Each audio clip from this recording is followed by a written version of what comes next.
Boa noite, meus irmãos, a paz do Senhor. Hoje eu venho aqui passar uma passagem para vocês que está lá no capítulo 4, Mateus, capítulo 4. Eu venho passar para vocês para que vocês venham refletir, ler e refletir sobre o que está aqui nessa palavra. Então, vamos lá, meus irmãos. Eu vou ler para vocês. A seguir, Jesus foi levado pelo Espírito ao deserto para ser tentado pelo diabo. E depois de jejuar 40 dias e 40 noites e teve fome, então o tentador aproximou-se e disse a Jesus: Se você é o Filho de Deus, mande que estas pedras se transformem em pães. Jesus, porém, respondeu: Está escrito que só o ser humano não viverá só de pão, mas de toda a palavra que procede de toda a boca de Deus. Então, meus irmãos, nessa passagem aqui, no capítulo 4, até o versículo... Deixa eu ver que eu não estou enxergando muito bem, até o versículo 5. Está dizendo aqui quando a gente se prostra a jejuar. Quando a gente, muitas das vezes, a gente está querendo jejuar.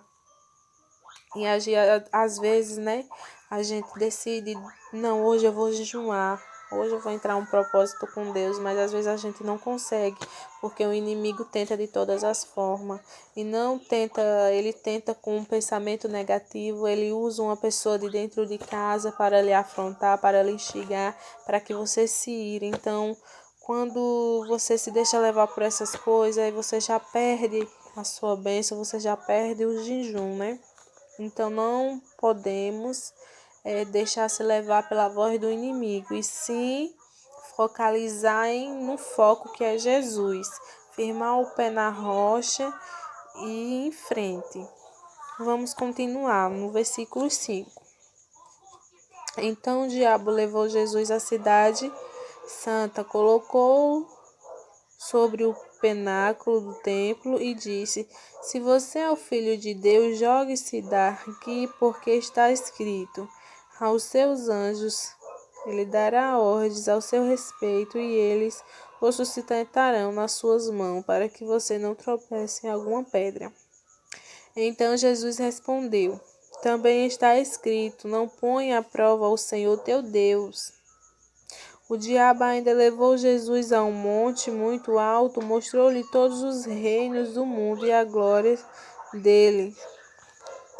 Vamos dar paradinha aqui no versículo 9 para vocês verem, meus irmãos, como o inimigo é sujo, né? Ele ainda pega Jesus, tentando Jesus jejuando, ele ainda leva Jesus, né? Para mostrar como está aqui. Ainda levou Jesus a um monte alto e mostrou todos os reinos do mundo e a glória dele. Como é que ele pode ter mostrado todos os mundos e as glórias dele, dizendo que é dele? Porque nada é dele, tudo é de Jesus, né? Então, meus irmãos, porque Satanás é o pai da mentira, é o enganador. Ele não poderia, então ele é tão sujo, tão enganador, que ali ele disse que era tudo dele, mas ali tudo é de Jesus, né? Porque Jesus é o dono da terra, do mundo, é o nosso dono, né? Continuando aqui. 9. Disse: Todo isso lhe darei, e se prostrar a você, me adorará. Aqui, meus irmãos, no versículo 10,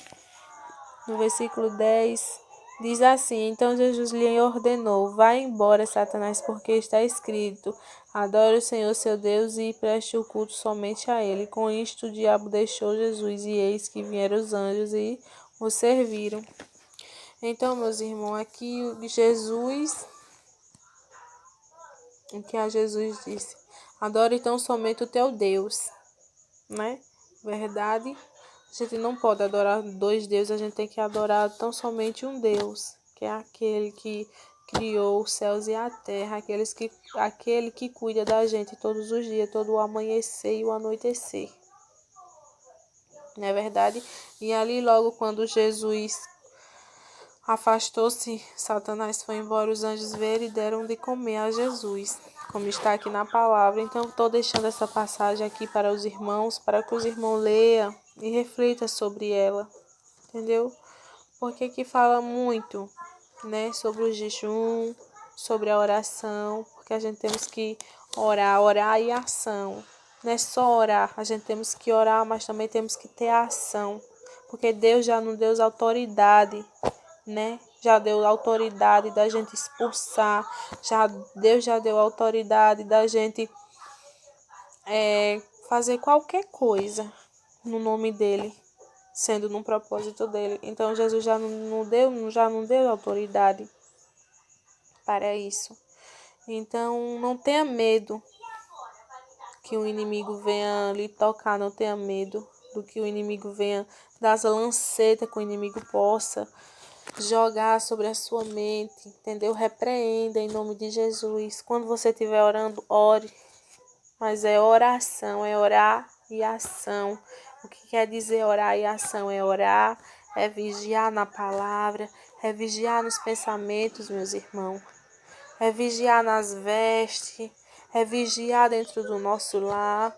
Porque qualquer coisa de Satanás só quer uma brecha para que a gente venha perder as nossas bênçãos. Às vezes a bênção está bem pertinho da gente receber, mas por causa de uma brecha, por causa de uma ira, por causa de uma palavra que desagradou ao Senhor, por causa de um pensamento negativo, aquela bênção se afasta. E aí cada vez mais vai ficando demorada. E muitas das vezes a gente pensa que o Senhor não está nos escutando, muitas das vezes a gente pensa que o Senhor não quer nos abençoar, mas não é verdade. A verdade é que a bênção está ali, Deus está querendo nos entregar, mas o inimigo não tem deixado porque tem jogado lancetas e a gente tem caído, tem jogado essa armadilha e a gente tem dado brecha e caído. Então o que eu quero deixar nessa noite aqui para os irmãos é que vigie mais, ore mais, busque mais, vigie na língua, vigie nos pensamentos.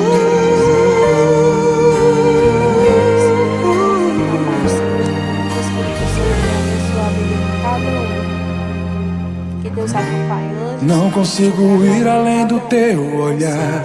Tudo que eu consigo é imaginar